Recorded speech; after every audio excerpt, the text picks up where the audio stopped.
यांनी जरांगे पाटील यांनी राज्यव्यापी आंदोलनाची पुन्हा एकदा अंतिम आंदोलनाची घोषणा केली आहे. मराठा समाजाची सरकारने अन्याय केलाय.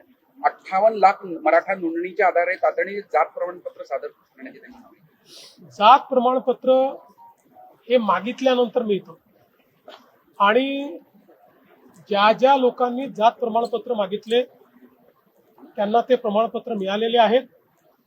माझ्या माहितीप्रमाणे पेंडन्सी अतिशय कमी आहे. कोणी मागताय आणि देत नाही अशी परिस्थिती नाही आहे. मला असं वाटतं की फार कमी पेंडन्सी आहे. त्यांना जात प्रमाणपत्र दिले जात आहे आणि इतरही ज्या गोष्टी आहेत.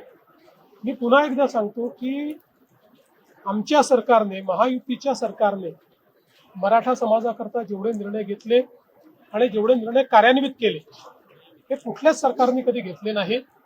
अद्यापही कोणाचा काही रोष असेल, कोणाला काही वाटत असेल की योग्य होत नाहीये तर निश्चित त्यातनं मार्ग काढता येईल. त्या सगळ्या गोष्टी आपल्याला बघता येतील आणि त्याला योग्य पद्धतीनं मला असं वाटतं की त्याच्यावर मार्ग काढता येईल.